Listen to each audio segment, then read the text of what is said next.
ఉస్మాన్ తారిక్ ఆడుతున్నాడంటే మహేంద్ర సింగ్ ధోనియే దానికి కారణం. మ్యాటర్ ఏంటంటే ఉస్మాన్ తారిక్ మహేంద్ర సింగ్ ధోని బయోపిక్ చూసి ఇన్స్పైర్ అయ్యాడు. పార్ట్ టైం జాబ్ వదిలేసి క్రికెట్లోకి రావాలని కోరికతో వచ్చాడు. సింధ్ ప్రీమియర్ లీగ్లో అద్దరగొట్టేశాడు. పాకిస్తాన్ సూపర్ లీగ్లో తను సెలెక్ట్ అయ్యి చాలా అంటే చాలా బెస్ట్గా ప్రూవ్ చేసుకున్నాడు. ఆ తర్వాత నికోలస్ పూరాన్ని ఇంప్రెస్ చేశాడు. వాళ్ళ టీంలోకి తీసుకున్నాడు టీకేఆర్కి. ఇంకా అప్పుడు కూడా 10 మ్యాచెస్ ఆడితే 20 వికెట్స్ తీసుకొని సింగిల్ సీజన్లో అద్దరగొట్టేశాడు. ఇంకా అలాగా అంచెలంచెలుగా ఎదుర్కొంటూ పాకిస్తాన్ టీంలోకి అయితే అడుగుపెట్టేశాడు. ఇంకా పాకిస్తాన్ టీంలోకి అడుగుపెట్టి చాలా అంటే చాలా మెప్పించేశాడు. కానీ ఈ బౌలింగ్ యాక్షన్ ఐసీసీ కూడా ప్రూవ్ చేసింది. ఐసీసీ టెస్ట్ చేసింది 2 సార్లు. ఇతను ఫెయిల్ అవ్వకుండా పాజిటివ్గానే వచ్చినాయి రిపోర్ట్స్ కూడా. అదే అర్థంగా అట్లా ఐసీసీ అప్రూవ్ చేసింది. బట్ ఇది చూడడానికేమో ఇల్లీగల్గా ఉంది. పాస్ చేస్తూ ఆపేస్తూ ఉన్నాడు.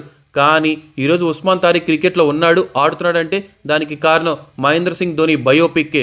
మహేంద్ర సింగ్ ధోని ఖండాలుగా ఎలా అంచెలంచెలుగా ఎంతమందిని ఇన్స్పైర్ చేస్తుందో చూశారు కదా.